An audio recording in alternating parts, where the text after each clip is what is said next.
Hello everyone, my name is Nirbhaya. आज हमारा topic है फ्रैक्शन। उस फ्रैक्शन में आज हम देखेंगे कि हम मिक्स्ड फ्रैक्शन को इम्प्रॉपर फ्रैक्शन में कैसे कन्वर्ट करते हैं और इम्प्रॉपर फ्रैक्शन को मिक्स्ड फ्रैक्शन में कैसे कन्वर्ट करते हैं। अब हम करते क्यों हैं? सिंपल सी बात है कि हमें जरूरत है। अब जरूरत के हिसाब से अगर हम देखें, मेरे पास घर में दूध रखा हुआ है, मुझे पर आज जरूरत क्या है? जरूरत मुझे आज पनीर की है। तो मैं क्या, अगर मुझे दूध से पनीर बनानी आती है तो मैं आराम से क्या कर सकती हूँ, दूध से पनीर बना लूंगी और मेरा काम हो जाएगा। लेकिन अगर मुझे दूध से पनीर बनाना आता ही ना हो तो वो दूध मेरे किसी काम का उस दिन नहीं है, क्योंकि मैं उसका पनीर नहीं बना पा रही हूँ। अब ऐसे ही मेरे पास अगर मिक्स्ड फ्रैक्शन है और मुझे आज काम, जरूरत किस चीज की पड़ रही है, उसके इम्प्रॉपर रूप की, तो अब मैं क्या करूंगी, उसको चेंज कैसे करूंगी, थोड़ा सा समझेंगे और हमें ये चीज पूरी तरह से याद रह जाएगी। राइट? जैसे हमने देखा, यहाँ पे हमें पता है, एक बार रिकैप करते हैं कि मिक्स्ड फ्रैक्शन जो होता है वो कैसे लिखा हुआ होता है। मिक्स्ड फ्रैक्शन में होल नंबर और फ्रैक्शन वो दोनों एक साथ लिखे होते हैं। होल नंबर के लिए मैंने W लिख दिया है और फ्रैक्शन में हम सभी जानते हैं ऊपर न्यूमरेटर होता है, नीचे डिनोमिनेटर होता है। राइट? अब इसको अगर मुझे चेंज करना है प्रॉपर फ्रैक्शन इम्प्रॉपर में, तो हमने देखा है इम्प्रॉपर फ्रैक्शन में तो ऊपर न्यूमरेटर और नीचे डिनोमिनेटर केवल होता है। अब मैं इसको केवल इस फॉर्म में कैसे चेंज करूंगी, बस मुझे थोड़ा सा समझना है। मैं क्या करती हूँ, जो डिनोमिनेटर है उसको होल नंबर से मल्टीप्लाई करती हूँ और जो न्यूमरेटर है वो उसमें ऐड कर देती हूँ। मेरा डिनोमिनेटर है D, होल नंबर है W और उसके अंदर मैंने अपना न्यूमरेटर ऐड कर दिया और नीचे डिनोमिनेटर एज इट इज लिख दिया। एक एग्जांपल लेते हैं। जैसे मेरा 3 5/8 लिखा हुआ है। राइट? ये मेरा क्या लिखा हुआ है? ये मेरा मिक्स्ड फॉर्म लिखा हुआ है। अब अगर मुझे ये इम्प्रॉपर फ्रैक्शन में चाहिए, मैं इसे क्या कर सकती हूँ, मैंने पहले लिखा denominator means that 8 multiplied by 3, right, and add 5। ठीक? और नीचे मैंने एज इट इज 8 लिख दिया। अब हम इसको सिंपल मल्टीप्लाई कर लेते हैं, ऐड कर लेते हैं। 24 प्लस 5 कितना हो गया? 29/8। अब मैं देख रही हूं इस जगह पर मेरे यहाँ पे कोई होल नंबर नहीं लिखा हुआ है, मींस दैट ये n/d न्यूमरेटर अपॉन डिनोमिनेटर की फॉर्म में आ गया। अब मेरा ये जो मिक्स्ड फ्रैक्शन था वो मिक्स्ड फ्रैक्शन मेरा किसमें चेंज हो गया? इम्प्रॉपर फ्रैक्शन में। तो इट इज वेरी इजी कि अगर मुझे स्टेप पता हो, मुझे दूध से पनीर बनाना आता है, तो मैं बड़ी आसानी से जिस दिन मुझे जरूरत पनीर खाने की है तो मैं खा सकती हूँ। राइट? उसी तरीके से अगर मुझे एक छोटी सी चीज ये याद रखनी पड़ जाए, अब आपने दूध से जिन मम्मी से बात करो, पूछो क्या वो उसका जो तरीका है वो कॉपी में लिख के रखती है? नहीं, वो धीरे धीरे एक बार दो बार यूज करते करते वो उनको पता ही चल गया है कि वो कैसे बनता है। राइट? तो वैसे ही मुझे यहाँ पर अगर ये थोड़ा सा तरीका याद करना पड़ जाए तो कोई बुरा नहीं है। मैंने यहाँ पे सिंपल है denominator multiplied by whole number and then add numerator, वो हम ऊपर लिखते हैं और नीचे की तरफ हम डिनोमिनेटर लिखते हैं। एक एग्जांपल ये रहा, आप यहाँ देख सकते हो, जैसे ये लिखा हुआ है, मैंने क्या किया, मैंने 4 मल्टीप्लाइड बाय 1 प्लस ये आपका 1 अपॉन 4। मैंने क्या किया, क्या आंसर आ गया आपका? 4 1 4 प्लस 1 कितना आया? 5/4। अब मैं आप देख सकती हूँ कि इम्प्रॉपर ही फ्रैक्शन बना है, प्रॉपर नहीं बना है। राइट? यहां भी देख सकती हूँ, क्योंकि इम्प्रॉपर फ्रैक्शन में क्या होता है हमारा, इम्प्रॉपर फ्रैक्शन में मेरा जो न्यूमरेटर होता है वो ग्रेटर देन डिनोमिनेटर होता है। ये आप चेक कर सकते हो, यहाँ पे भी यहाँ पे भी, ये दोनों में न्यूमरेटर जो है वो मेरा बड़ा है और मैंने बड़ी आसानी से मिक्स्ड फ्रैक्शन को इम्प्रॉपर फ्रैक्शन में चेंज कर लिया। अब आप क्या कर सकते हो, आप ऐसे ही कोई भी रैंडम कोई भी नंबर, होल नंबर लिखो, ऐसे 5 कर लो एग्जाम्पल, आपको याद ही हो जाएगा, आपकी बुक्स में भी आएगा। तो वो नंबर्स ही तो लिखे होंगे। अगर मुझे ऐड करना, मल्टीप्लाई करना, सब्ट्रैक्ट करना ये सब आता है तो ये कैलकुलेशन, यानी यहाँ पे तो सिर्फ मल्टीप्लाई और एडिशन ही है, वो बहुत आसानी से हो जाएगा।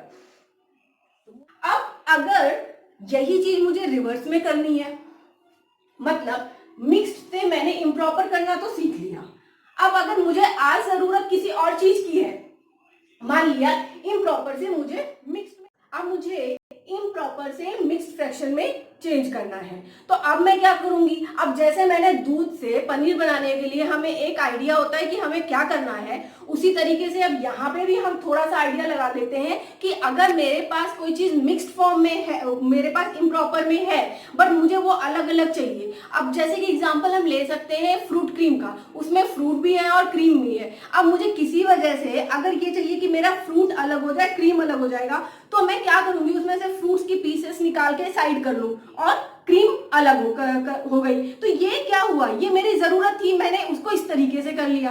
अब यहाँ पे भी अगर मेरे पास कई बार है कि मेरे पास ये वो इम्प्रॉपर फॉर्म में लिखा हुआ है, मान लिया मेरे पास यही फॉर्म लिखा हुआ है, अब ये मुझे पता है कि ये क्या है, इम्प्रॉपर। इम्प्रॉपर क्यों है, तुरंत दिमाग में लेकर के आओ, क्योंकि न्यूमरेटर आपका क्या है यहाँ पे बड़ा है और डिनोमिनेटर क्या है वो छोटा है। तो ये पुरानी चीजों को भूलना नहीं है, उनको साथ साथ में अपने दिमाग में लाते रहना है। अब इम्प्रॉपर में लिखा है मुझे मिक्स में चाहिए, तो यहाँ पे भी कुछ तरीका अपना लेते हैं। अब हर बार तो अब जैसे मैंने आपको फ्रूट क्रीम बताया तो उसमें हमने तो निकाल दिया सीधे। अब ऐसी बहुत सारी चीजें हैं जिसमें हमें थोड़ा तरीका भी चाहिए होता है। अब यहाँ के लिए भी मुझे कुछ तरीका चाहिए। क्या करना है, सिंपल है, यहाँ पर आपको क्या करना है, यहाँ सिंपल डिवाइड कर लेना है। जो भी नंबर लिखा हुआ है उसे मुझे डिवाइड कर लेना है। डिवाइड करना आता है हम सभी को, कितना, 8 3 24, राइट, हाउ मच, 5। डिवाइड कर लिया हमने। अब हम क्या देख रहे हैं, मेरा यहाँ पे क्या आया क्वोशंट में 3 और रिमाइंडर में 5। मुझे क्या लिखना है, और आगे यहाँ जो क्वोशंट आया है वो मेरा होल नंबर की जगह पे आ जाएगा। ठीक है, क्वोशंट हमारा होल नंबर की जगह पे आएगा, जो रिमाइंडर है वो मेरा ऊपर आएगा यानी r, और जो नीचे जो जिससे मैंने डिवाइड किया है वो मेरा यहाँ आ जाएगा, यहाँ। अब मैंने क्या देखा, ये जो जगह है ये होल नंबर की है, ये जगह क्या है, न्यूमरेटर है, ये मेरा क्या है, डिनोमिनेटर। अब मैं d से तो तुम कंफर्म हो जाओ कि d से डिविडेंड यहाँ पे ये दोनों जगहों पे, यानी ये d जो नीचे लिखा है वो तो मेरा एज इट इज ही नीचे ही रहना है। सिर्फ मुझे यहाँ क्या याद रखना है, 2 चीजें, और उसमें कंफ्यूज इसलिए नहीं होना है कि हम जब कोई चीज डिवाइड करते हैं तो हम डिवाइड करते क्यों हैं। एग्जैक्टली मुझे यही आंसर चाहिए होता है, ऊपर वाला क्वेश्चन चाहिए होता है, हम डिवाइड तभी करते हैं। तो जो ज्यादा इंपॉर्टेंट है अगर हम ऐसे याद रखना चाहें वो हम सबसे आगे रख देंगे, और बचा हुआ रिमाइंडर का मतलब तो क्या हुआ, बचा हुआ टर्म उसके बाद लिखेंगे, राइट। अब इससे मुझे याद करना क्या इजी हो गया कि जो मेरा इंपॉर्टेंट, जिस चीज के लिए मैं डिवाइड कर रही हूं, मतलब मेरा ये टर्म आया क्वोशंट, वो मैं आगे लिखूंगी 3, राइट। जिस चीज, अब उसके बाद जो बचा हुआ है मेरा नीचे का टर्म चेंज नहीं होना है। आप यहाँ देख सकते हो डी, यानी नीचे का टर्म जो है मेरा सेम है, मैंने वो एज इट इज अपनी जगह पे लिख दिया। अब बचा क्या, जो रिमाइंडर बचा है वो बची वाली जगह पे लिख दिया हमने, यानी कि 5। तो अब मेरा सिंपल आ गया 3 होल 5/8। अब आप ये देखो, यहाँ मुझे कुछ याद नहीं करना है, सिर्फ 2 बार इस चीज का ध्यान देना है। मुझे जब मेरा इम्प्रॉपर फ्रैक्शन है मुझे फटाफट डिवाइड कर देना है। डिवाइड करने के बाद कई बार हमसे गलती यही होती है कि हम इस जगह पे क्या लिखें और इस जगह पे क्या लिखें। हम कई बार बच्चे क्या करते हैं, रिवर्स में लिख जाते हैं।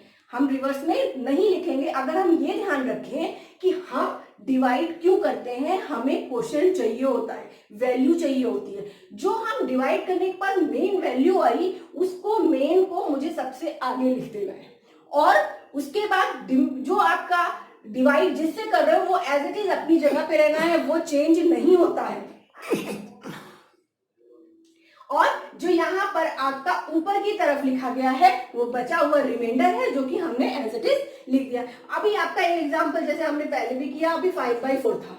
अब अगर मैं इसको डिवाइड करूं तो मुझे पता है क्या होगा, 4 1 4, यानी 1 मेरा आगे आ गया, 1 रिमाइंडर में बचा तो मैंने ऊपर लिख दिया, और क्योंकि हमने 4 से डिवाइड ही किया था तो 4 एज इट इज नीचे आ गया। मुझे इस तरह से 2 3 4 10 क्वेश्चन अपने आप लगाने, चेंज करने हैं। मुझे सिर्फ इन चीजों का ध्यान रखना है। यहाँ पे मैंने ये ध्यान रखा, ठीक है। यहाँ मैंने क्या ध्यान रखा, सिंपल इंपॉर्टेंस हमें देनी है आगे वाले नंबर को। को। इंपॉर्टेंस मैं इससे ही देती हूँ कि डिवाइड कर ही क्यों रही हूँ, मुझे डिवाइड करना ही क्यों पड़ता है, क्योंकि मुझे क्वेश्चन चाहिए। तो जो इंपॉर्टेंट चीज है वो मैं आगे रख देती हूँ, नीचे की जगह ऑलरेडी ऑक्यूपाई है, तो बचा हुआ रिमाइंडर है, वो रिमाइंडर जो रिमेन जगह बची है वहां फिक्स कर दिया। तो इस तरीके से आपने मिक्स्ड फ्रैक्शन को इम्प्रॉपर फ्रैक्शन में करना सीख लिया, इम्प्रॉपर फ्रैक्शन को मिक्स्ड फ्रैक्शन में करना सीख लिया। अब इसके बाद हम और बहुत सारे फ्रैक्शन के अंदर बहुत सारे टॉपिक हैं आपके पास। अब हम इक्विवेलेंट करना उनको सीखेंगे, इक्विवेलेंट कौन से होते हैं वो आपके लिए नेक्स्ट वीडियो में। तो अभी के लिए I hope you all like it, so thank you and bye bye.